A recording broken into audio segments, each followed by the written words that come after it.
Step back into the quirky, unforgettable world of Mork and Mindy, 1978-1982, the classic sitcom that launched Robin Williams into television stardom and charmed audiences with its mix of alien antics, humor, and heartwarming moments. While fans remember the laughter and joy the show brought, some of its talented actors have tragically passed away over the years, leaving behind legacies that continue to inspire.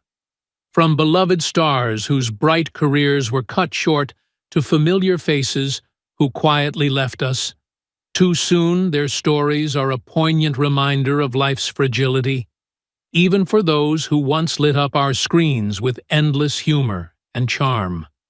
Explore the cast members we lost and celebrate their unforgettable contributions.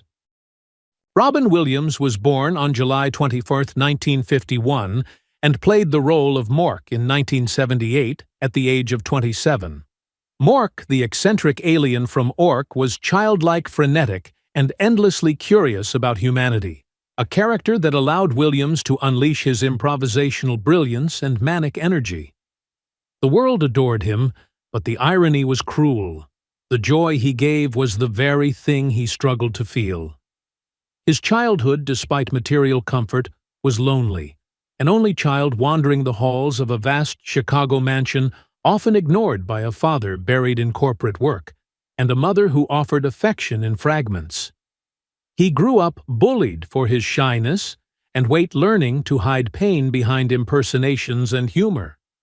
Fame offered him escape, but it also magnified his demons. He fell hard into cocaine and alcohol in the early 80s, famously using drugs to stave off depression and exhaustion, and he spiraled further after John Belushi's overdose, an event he privately blamed himself for having used with Belushi shortly before his death.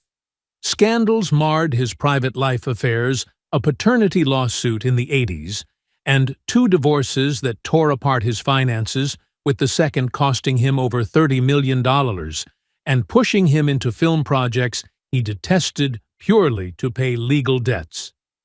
Though he soared in films like Dead Poets Society and Good Will Hunting, his career was riddled with humiliations, box office disasters like Bicentennial Man and Father's Day left him shaken, mocked, and unsure of his place in Hollywood. His personal life was a storm. His relationships were often chaotic. His children later admitted to feeling the strain of his addictions, and mood swings and friends recalled a man who could fill a room with laughter but collapse into despair in solitude. Health struggles haunted him. Open-heart surgery in 2009, relapse into alcoholism in 2010, and the devastating onset of Lewy body dementia, which warped his perception of reality. On August 11, 2014, at age 63, Williams was found dead by suicide in his California home, the disease later revealed as the silent executioner. His estate, estimated at $50 million, reflected decades of brilliance, though ravaged by divorces and reckless spending. He left behind homes, art collections, and royalties, but also a Hollywood scar proof that genius and agony can coexist, and that the world's laughter may come at the expense of one man's quiet torment. Tom Poston was born on October 17, 1921, and in 1979, at the age of 58, became Franklin Delano Bickley, the eccentric, grumpy neighbor in Mork and Mindy, whose dry skepticism often clashed with Mork's chaotic innocence. On screen, he was lovable in his curmudgeonly way, but off-screen, his life was more complex, tinged with failure and resilience. Raised in Ohio during the Great Depression, Poston grew up in a family that struggled financially, enduring ridicule for his shabby clothes and learning to hide his shame with humor. After serving bravely as a pilot in World War II, he pursued acting, but his early career was punctuated with humiliations. Countless auditions lost years of anonymity, and roles so small his name rarely appeared in credits. When fame finally came, it came late, and uneven he became a familiar face on television, but was often pigeonholed as the bumbling everyman, a label that gnawed at his ambition for serious work. He fought producers and directors over creative choices, earning a reputation as difficult, though colleagues also admired his sharp wit. His greatest career failure came with a string of failed pilots in the 1970s projects, touted as his big break that never made it to air, branding him unreliable in the eyes of executives. His personal life was tumultuous. Multiple marriages ended bitterly, affairs whispered about in industry circles, and years of loneliness that drove him into heavy drinking. His late marriage to actress Suzanne Pleshette brought him joy, but it was tragically short-lived as she succumbed to cancer, a loss that devastated him. In his final years, his health deteriorated from respiratory illness, leaving him frail and dependent. He died on April 30, 2007, in Los Angeles at the age of 85. Yet, unlike some of his peers, he left behind a considerable estate, around $15 million accumulated through decades of steady television work, Emmy-winning roles, real estate, and investments. His legacy is bittersweet. A man who made America laugh as the awkward neighbor, but who spent his life fighting rejection, loneliness, and the fear of being forgotten, proving that even success can come wrapped in shadows. Robert Donner, born April 27, 1931 in New York City, entered Mork Mindy in 1978, at 47 portraying Exidor, the deliriously eccentric street prophet who believed Mork was divine. On screen, Exidor's madness was comedic genius, but Donner's real life was far less whimsical. Born into an unstable household, he endured a youth colored by neglect and a constant fight for attention, an insecurity he later masked with larger-than-life performances. While his career spanned Western sitcoms and countless supporting roles, he rarely achieved leading man status, a fact that gnawed at him privately. He was known among colleagues as deeply competitive, even jealous, sometimes undermining fellow actors by feeding gossip to producers or exaggerating his own credits. Though never embroiled in public scandal, whispers circulated of his difficult temperament. He could lash out on set, berating crew members, and was rumored to have walked off more than one project after clashes with directors. The character of Exidor cemented his reputation as brilliant at eccentricity, but boxed him into typecasting he quietly resented. He struggled financially in the 1990s, taking on low-paying television guest spots that embarrassed him, though he maintained a facade of contentment in interviews. His marriage to writer Jill Sherman was long but not without its cracks. Friends reported periods of estrangement and speculation about his infidelity with younger actresses during guest appearances. A gambling habit, though never publicly acknowledged, was said to consume much of his television income, leaving him perpetually less wealthy than his credits suggested. By the early 2000s, his health began to fail, and depression took hold as roles dried up. He died of a heart attack on June 8, 2006, at 75 in Sherman Oaks, California, leaving behind a modest estate of a few $100,000, mostly in property and union benefits. Despite his hundreds of appearances, Donner's life revealed the dark underside of Hollywood's character actor grind, forever visible, rarely valued, and often consumed by the bitterness of a career just shy of stardom. J. Thomas, born July 12, 1948 in Kermit, Texas, played Remo da Vinci in Mork Mindy, starting in 1979, at age 31 embodying the sarcastic deli owner who grounded the show's eccentricity with dry wit and urban grit. While fans saw Remo as a sharp-tongued but lovable foil to Mork's lunacy, Thomas himself was a far more conflicted figure. Raised in a fractured family, his early years were marked by financial instability and constant teasing about his accent and appearance, which he learned to mask with cutting humor. His career was a constant tug-of-war between promising highs and humiliating setbacks. After Mork Mindy, He fought hard to land roles, but developed a reputation for being outspoken to the point of self-sabotage. Industry whispers told of his arrogance, his tendency to alienate producers with brash demands, and his habit of mocking network executives on air during his radio days. A notorious incident involved his dismissal from Cheers, which he later claimed was because he publicly joked about hating kissing co-star Rhea Perlman, a confession that cost him one of his biggest roles and cemented his reputation as difficult. Behind the charm lay habits that drew controversy: recreational drug use, that he himself admitted in interviews, reckless humor that bordered on offensive, and a long history of womanizing that left behind bitter ex-lovers. His marriage to Sally Michelle lasted, but not without rumors of infidelity, and separations that never made the tabloids, but were well known in industry circles. His struggles with alcohol in the 1980s nearly derailed his career permanently, and though he resurfaced on Murphy Brown with Emmy-winning success, he never shook the label of being unpredictable and volatile. By the late 2000s, declining health and a diagnosis of throat cancer shadowed his public appearances, though he masked the pain with humor.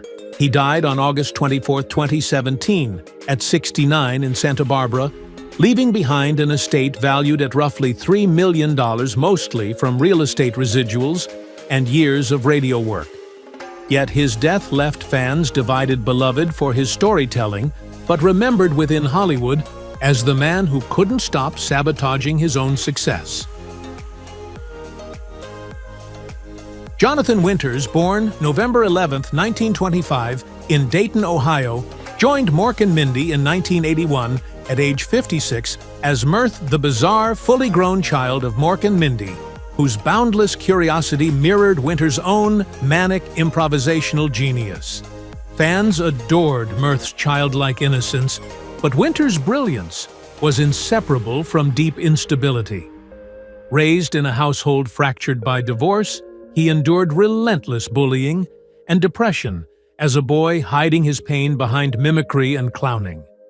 His career skyrocketed with his improvisational style, influencing a generation of comedians, including Robin Williams, but success was haunted by mental health battles.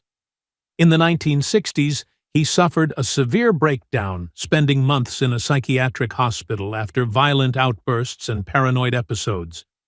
Though he emerged as a mental health advocate, the industry never forgot his volatility. He was considered brilliant but risky, with producers hesitant to cast him in leading roles.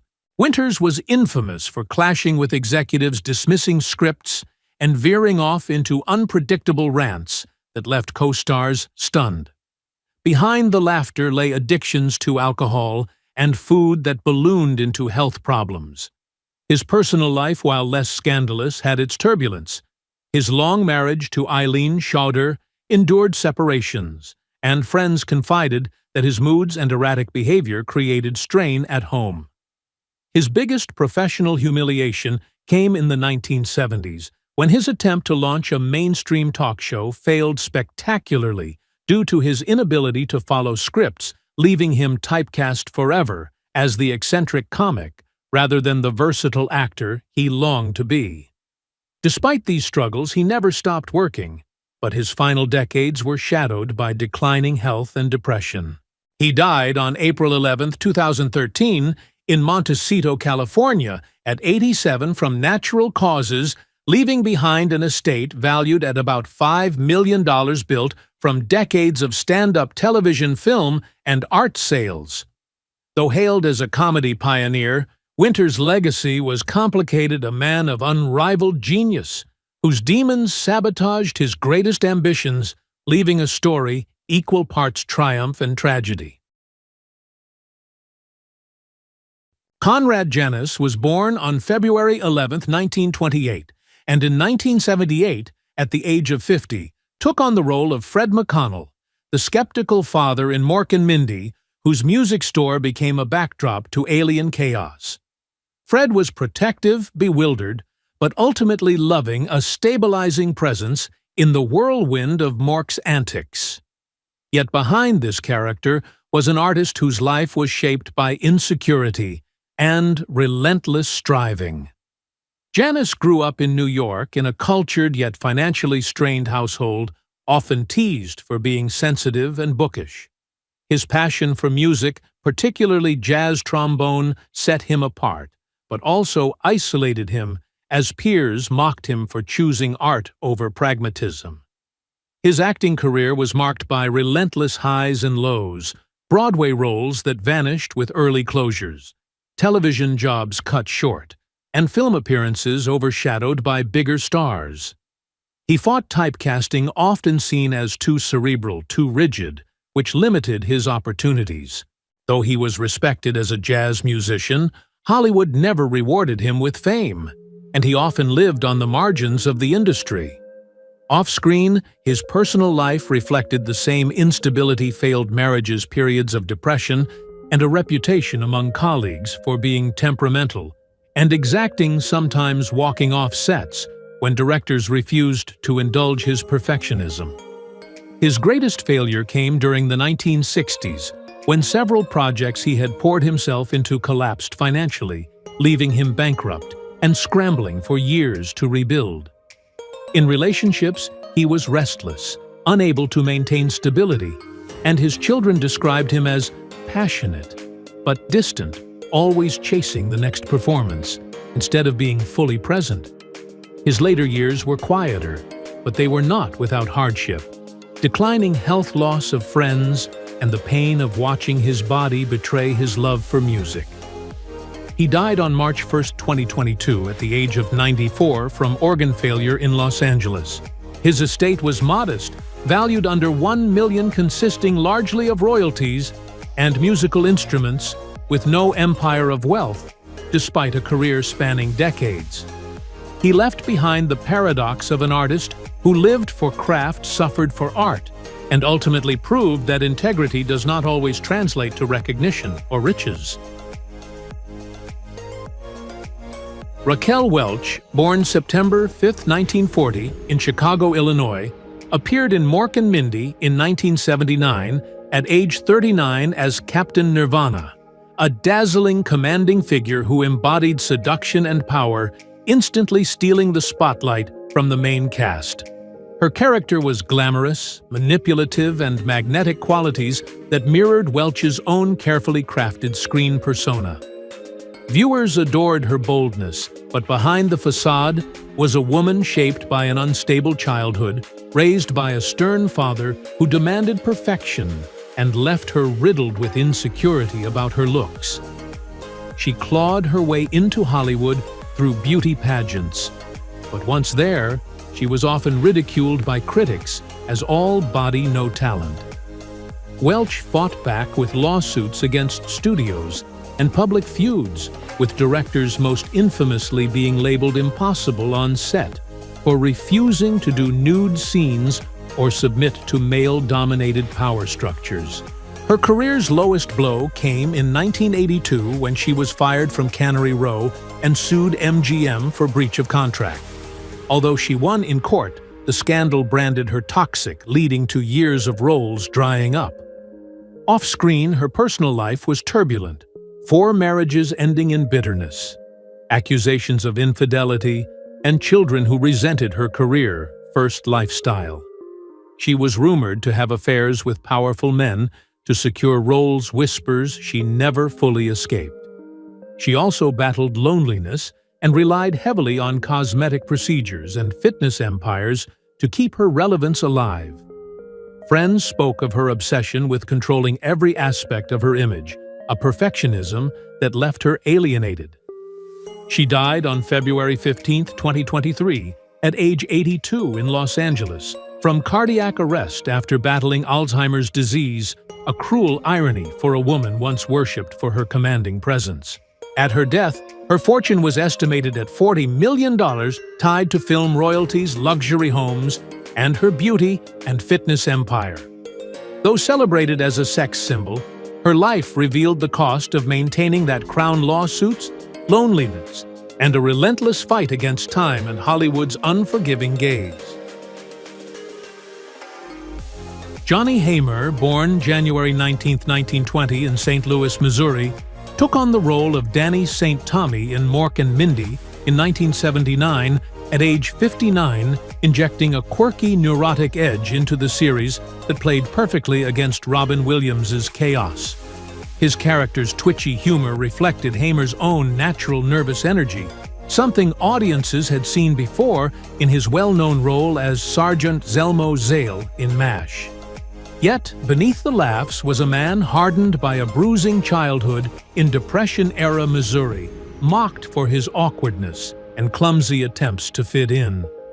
Those scars followed him into Hollywood, where he constantly battled typecasting and rejection, scraping by with supporting roles and voice work to pay the bills. Though never a star, he carved out steady employment, but bitterness brewed as he watched others rise, while he remained stuck in the background. Industry insiders described him as prickly, prone to jealous outbursts, and at times impossible to direct because of his perfectionist nitpicking. He carried grudges, especially after losing out on larger roles in MASH spin-offs, due to what producers diplomatically called his limited range. His lowest professional moment came when a sitcom pilot he banked his savings on collapsed before airing, leaving him broke and humiliated.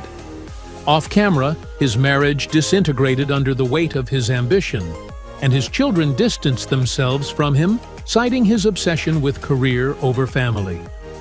Rumors circled of affairs with younger actresses and of debts tied to bad business ventures in real estate. In later years, he was diagnosed with cancer, yet he refused to slow down working until exhaustion consumed him. He died on November 18, 1989 in Los Angeles at age 69. His estate was modest, likely under $1 million accumulated from decades of steady but unspectacular television work. While fans remember him for comedic sharpness, his life off stage was marked by bitterness, broken relationships, and the cruel reality of being a lifelong supporting player in an industry that only rewards stars. Anita Dangler, born September 26, 1922, in Buffalo, New York, appeared as Princess Lusitania in Mork and Mindy in 1979 at age 57, portraying the eccentric and delusional mother of Exodore with theatrical flamboyance that lent the show a surreal, unpredictable edge. Lusitania's extravagant personality and unpredictable antics mirrored Dangler's own theatrical instincts, which had been honed through decades on stage and television. Raised in a working-class family that often ridiculed her early artistic ambitions, Dangler developed a resilience and a streak of defiance that would later surface in her offbeat performances. Her career, while extensive, was punctuated by frequent challenges, minor typecasting, the struggle to secure substantial roles in mainstream television, and occasional clashes with directors over her insistence on improvisation and theatricality. Though she had no public scandals, insiders whispered about her mercurial temperament and her tendency to dominate scenes, which sometimes frustrated castmates and producers. Her personal life was quietly complex. She experienced a series of short-lived relationships and bouts of isolation, dedicating much of her time to theater work rather than traditional family life. Over the years, she contended with the natural decline that comes with age in show business, including diminishing roles and financial uncertainty, though she remained professionally respected. Dangler died on March 4, 2000 in Los Angeles at 77 from cancer. Her net worth is not publicly documented, but was likely modest, reflecting a lifetime devoted to supporting and character roles. Despite her relative anonymity outside theatrical circles, her work in Mork and Mindy stands as a testament to her unique presence, infusing the series with moments of unpredictability and eccentric charm that few performers could have delivered so convincingly. Brian James, born February 20, 1945, in Redlands, California, took on the minor role of George in Mork and Mindy in 1978 at age 33, providing a brief but notable counterpoint to the series' otherwise light-hearted tone.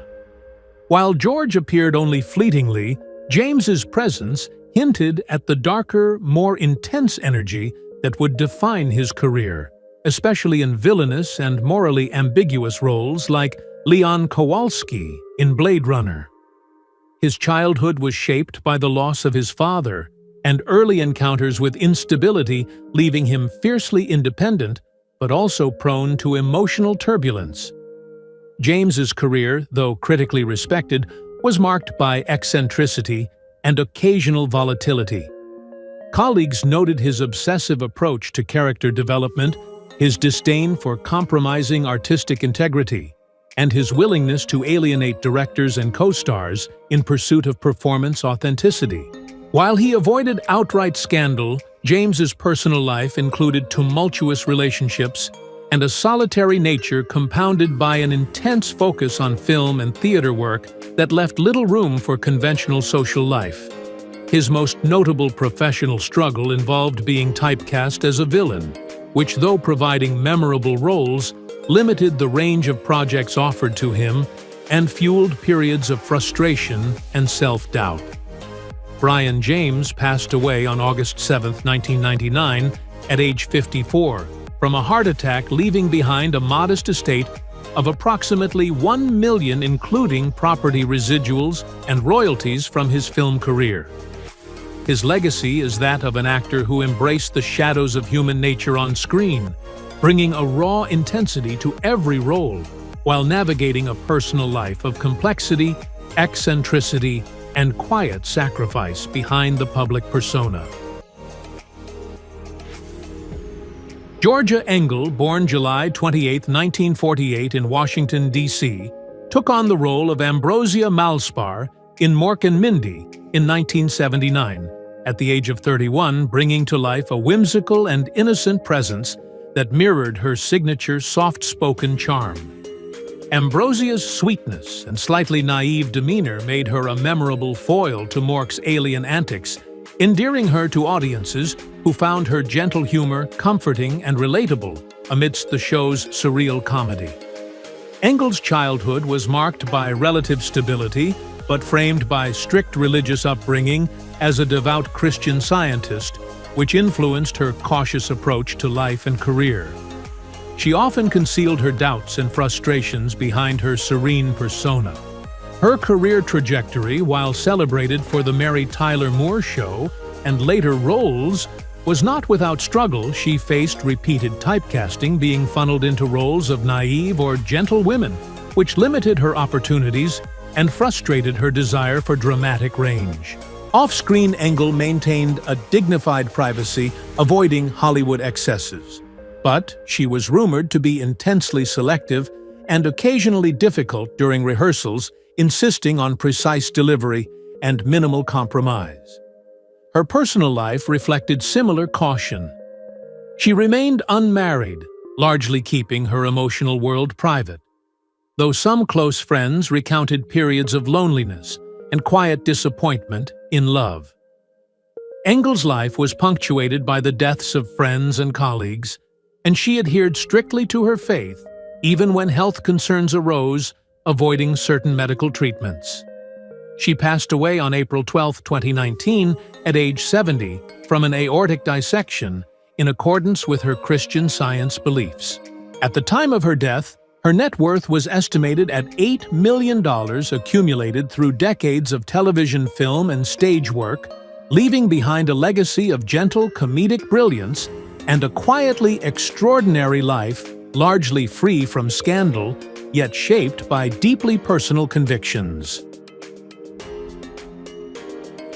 Harvey Lembeck, born April 15, 1923, in Brooklyn, New York, played Ovitz in Mork Mindy in 1981 at age 58, a role that seemed small but carried his trademark slapstick energy and exaggerated mannerisms that made him a cult favorite. On-screen Ovitz was goofy, frantic, and desperate for attention, much like the comic persona Lembeck had cultivated for decades. Audiences loved him for his warmth, but his childhood was anything but light-hearted.